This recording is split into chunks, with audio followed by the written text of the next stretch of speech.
Manual do Covarde. Chicago não aguenta. Os últimos dias da criatura de Lula no poder foram épicos. Ela telefonava para senadores que não a atendiam.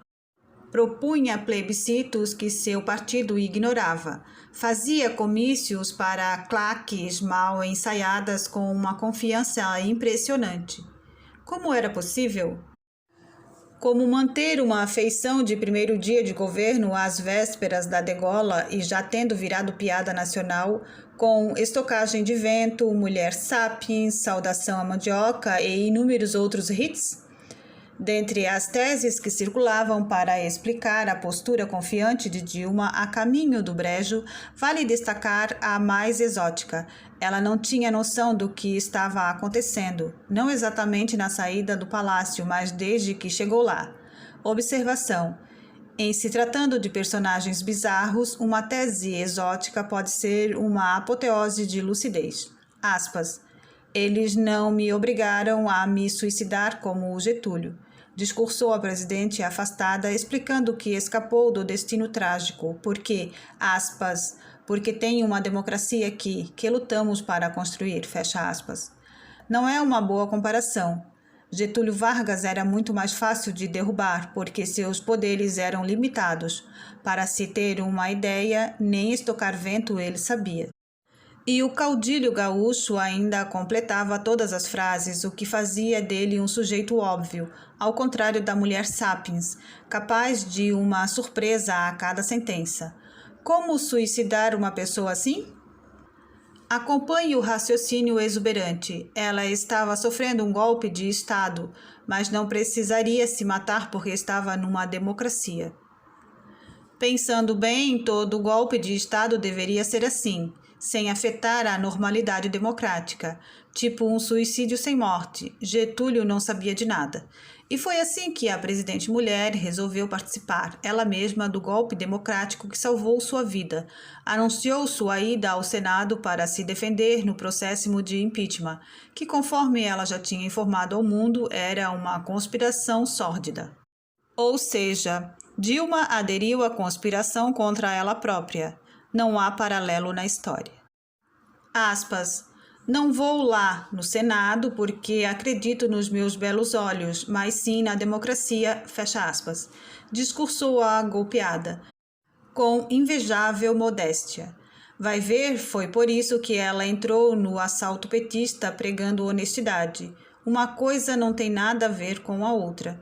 E foi no Senado Federal que a resistência democrática em defesa da quadrilha teve um dos seus momentos de glória. A defesa daquele governo probo e injustiçado encomendou uma perícia para analisar o processo de impeachment. Desde o caso do PC Farias, o país não tinha uma perícia tão popular. E se os brasileiros acreditaram por um bom tempo que o assassinato do operador de Collor, uma das mais flagrantes queimas de arquivo da República, foi crime passional, quem sabe poderiam engolir também que Dilma não pedalou. Dessa vez, a grande sacada dos peritos foi demonstrar que, nas ocorrências de fraude contábil, as chamadas pedaladas fiscais, não havia nenhum registro de autorização de Dilma para tais operações. É sempre desagradável atrapalhar a narrativa coitada. Mas este manual foi concebido para ensinar você a enganar os outros, então aprenda a enganar direito. É claro que não parece uma assinatura da presidente mulher mandando pedalar, porque a pedalada é justamente não assinar nada, não pagar uma dívida. Foi assim que Dilma avançou gentilmente sobre o dinheiro do contribuinte, deixando de repassar algumas dezenas de bilhões de reais, segundo o Tribunal de Contas, do Tesouro para o Banco do Brasil, o BNDES e a Caixa.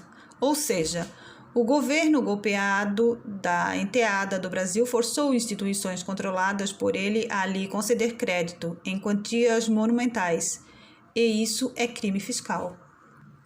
Talvez a perícia esperasse encontrar um ato da senhora Rousseff do tipo, aspas, autorizo meus capangas do Tesouro Nacional a pedalar as dívidas com os bancos públicos, fecha aspas. Melhor seria advogar que um governo sem cabeça, ninguém pode responder por nada. Ainda assim, os legistas da Revolução confirmaram o crime de Dilma na edição dos decretos de crédito suplementar, não autorizados pelo Congresso Nacional. Aspas. Ah, então foi só isso? Fecha aspas, perguntou a claque do golpe. Cláusula pétrea do Manual do Covarde. A malandragem intelectual é a mãe de todas as virtudes. Exemplo. Com a pergunta acima, surgida após a perícia revolucionária, o governo que perpetrou o maior assalto da República e inventou a contabilidade criativa para ludibriar o contribuinte, vira o autor de uma infração reles, um trombadinha simpático. O bom da malandragem intelectual é que ela tem 7 vidas.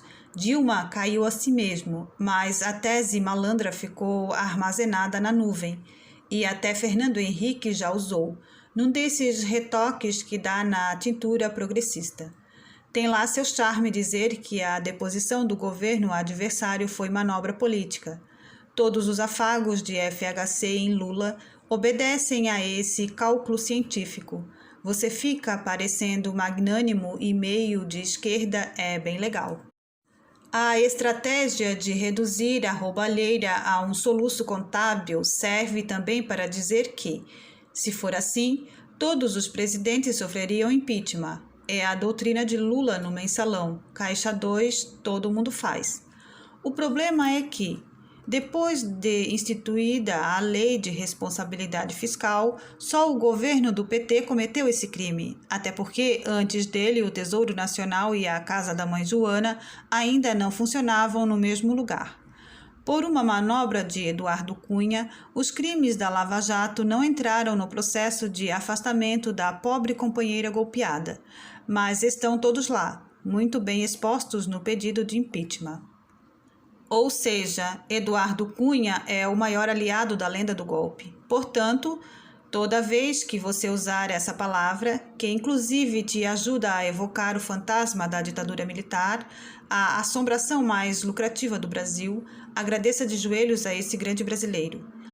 Assim como o Rock in Rio e o Carnaval, a Flip também saiu em defesa da quadrilha do bem, com a vantagem de, sendo um evento de intelectuais, pronunciar corretamente a palavra golpe. Os literatos combateram a exclusão da letra do meio e emocionaram a plateia. Inconformada com a interrupção do assalto que encantou a elite cultural.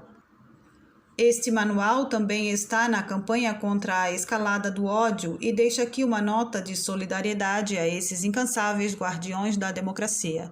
Não desanimem, porque o PT não está sozinho na história.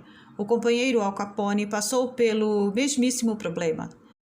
Eliot Ness, o golpista da época, pegou o gangster, assassino e facínora de Chicago por uma fraude contra o imposto de renda. A máfia fez exatamente a mesma pergunta que vocês. Ah, então foi só isso? Claro que, se citarmos toda a coleção de crimes do governo imaculado da senhora Rousseff, Chicago não aguenta. Em respeito às memórias de Al Capone e Getúlio, amadores no mundo do crime e da política, respectivamente, fiquemos só nas pedaladas passionais. Malandro é malandro, mané é mané. E se você gostou desse vídeo, deixe seu like, deixe um comentário, se inscreva no canal, compartilhe com seus amigos. Ative também o sininho das notificações.